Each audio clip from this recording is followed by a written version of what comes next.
Chapter 2 of the Mary Kay Way. You build with people. Our company is only as good as its people. In order to grow and progress in the sales force, you don't move upward, you expand outward. This gives the independent sales force a deep sense of personal worth. They know that they are not competing with one another. Therefore, the contributions of each individual are of equal value. And when anyone, proposes a new thought, we analyze it, improve upon it, and ultimately support it with the enthusiasm of the team. In fact, a company is only as good as its people. Most companies would say that their balance sheet record the most important assets. At Mary Kay, we consider people in the independent sales force and in our corporate offices to be our most important assets. Many corporate executives boast to security analysis about product lines, new high-rise buildings, the state-of-the-art manufacturing facility, never once mentioning the people in their organization. While capital assets are essential for growth, people are the business. Whenever we meet with analysts, the wonderful people who are associated with our company are a major topic of our conversation. When you look at any business enterprise, you'll find that it's people who make it excel. Outstanding businesses are composed of outstanding people. If you have any doubts about that, witness the long list of failures that resulted when acquiring companies replaced existing management with their own executives, or when those acquiring companies simply mishandled management, forcing experienced employees to leave on their own accord.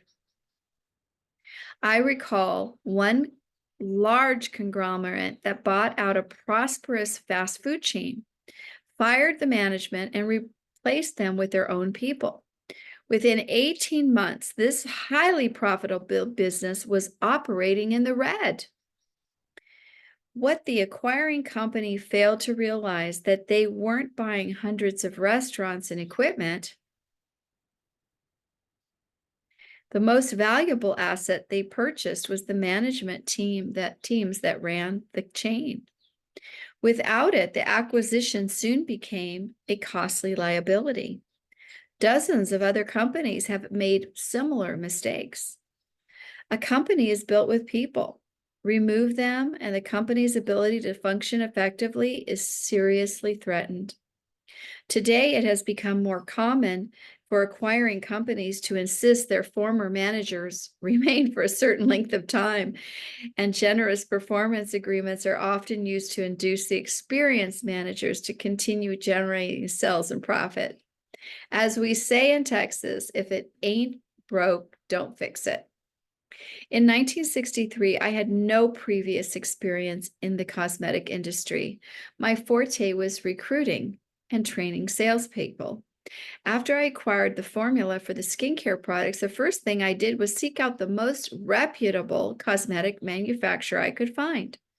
Specifically, I wanted a firm that not only made quality products, but also observed the U.S. Food and Drug Administration's regulatory requirements to the letter. I knew it would be a fatal mistake to attempt to cut corners. With the right people in charge, we would never have to concern ourselves with that aspect of the business. When my son Richard joined me, he was a young man with virtually no experience. If you remember, he was 20 years old. However, he was very bright, and he realized that whatever job had to be done that we couldn't do, we could hire an expert to do it. At each point of our growth, we would seek out people with those skills that could strengthen us even more.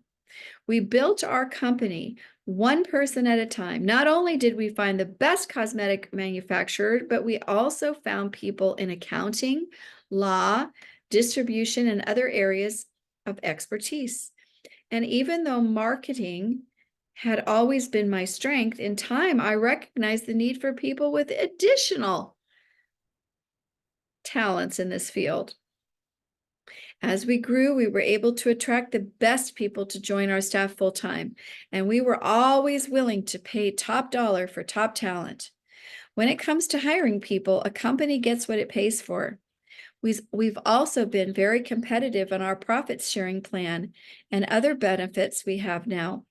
By paying our people generously, we've developed a team of hardworking, efficient employees.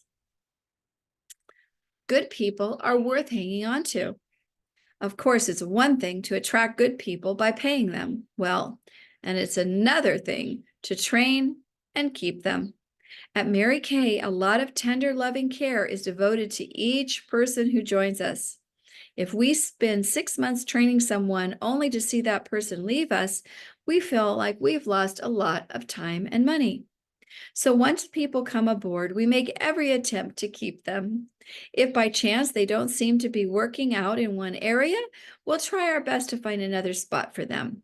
For example, one of my personal support staff just didn't seem right for the job assignment she'd been given. She was the most conscientious person and had been with the company for 4 months. She liked us and we liked her. After having invested so much time and money in her, it would have been a shame to lose her, for her sake and ours. We knew there had to be some place in the company where she'd fit perfectly. It was just a matter of making the effort to find it.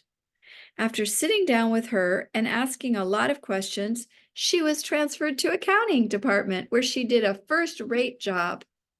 Good people are always hard to find, so when you do find them, it's important to make every effort to keep them. As Alfred Sloan, one of General Motors' great former CEOs, once said, "Take my assets, but leave me my organization, and in 5 years, I'll have it all back."